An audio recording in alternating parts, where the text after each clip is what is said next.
আসসালামু আলাইকুম। আপনার উপর শান্তি বর্ষিত হোক। প্রিয় শরীদ, খাতমে কামালির ৩৯তম ধাপে আপনাকে স্বাগতম। আপনি জানেন, রোগ শোক, বিপদ আপদ, আসমানি জমিনি বালা মুসিবত, সকল ধরনের অস্থিরতা, অশান্তি, অনিশ্চয়তা, নিরাপত্তাহীনতা, দুর্যোগ, দুর্বিপাক, আজাব গজব থেকে মুক্তির জন্যে খতমে কামালি এক সহজ আমল। খতমে কামালির এই আমলের মধ্য দিয়ে প্রার্থনাকারী প্রার্থনার সাথে মিশে যান। আসলে প্রার্থনাকারী যখন প্রার্থনার সাথে মিশে যান তখন প্রার্থনা কবুল হয়। খতমে কামালি প্রার্থনা কবুলের এই পরম মুহূর্তে আপনাকে নিয়ে যাবে। তাই নিজের, অন্যের, সমাজের, দেশের, মানব জাতির যে কোনো কল্যাণের নিয়তে আপনি এই আমলে অংশ নিন। আপনি সকল বিপদ আপদ, বালা মুসিবত মুক্ত হন। আপনার জন্যে কল্যাণকর সকল দোয়া আল্লাহ কবুল করুন। সব সময় আল্লাহ আমাদেরকে তার রহমতের ছায়ায় রাখুন। এই কামনা করে আমি শহীদ আল বুখারী মহাজাতক খতমে কামালির পুরো প্রক্রিয়ায় আপনার সাথে থাকছি। আসুন এবার আমরা ডুবে যাই সত্যের গভীরে।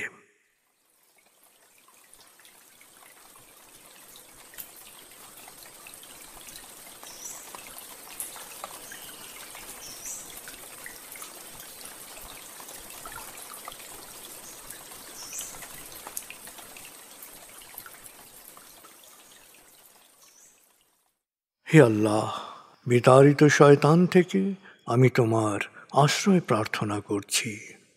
দয়াময় মেহেরবান আল্লাহর নামে। আয়াতুল মুলক। হে আল্লাহ, সকল ক্ষমতার মালিক, তুমি যাকে ইচ্ছা ক্ষমতা দান করো, যাকে ইচ্ছা ক্ষমতাচ্যুত করো, যাকে ইচ্ছা সম্মানিত করো, যাকে ইচ্ছা অপমানিত করো।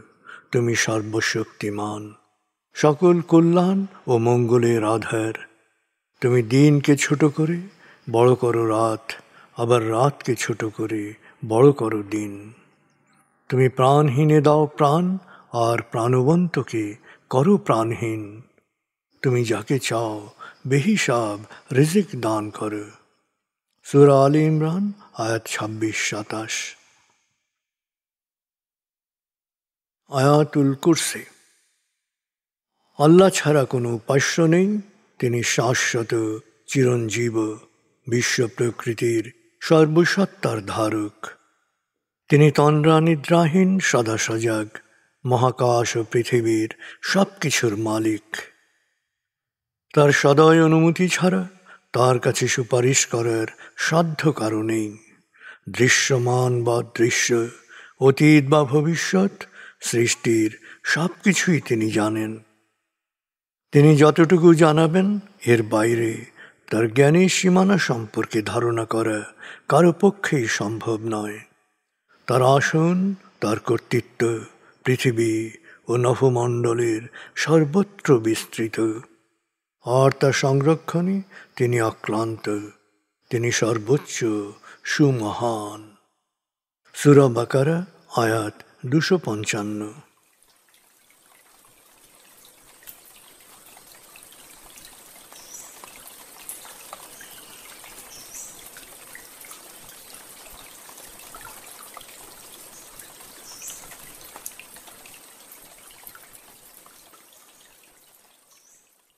আসুন আমরা ধীরে ধীরে ডুবে যাই হৃদয়ের গভীরে নবী প্রেমে। বলগল উলা বিকমালিহি, কশফত দুজা বিজমালিহি, হসনত জমিও খিসালিহি, সল্লু আলাইহি ওয়ালিহি। بلغ العلا بكماله كشف الدجى بجماله حسنت جميع خصاله صلوا عليه وآله।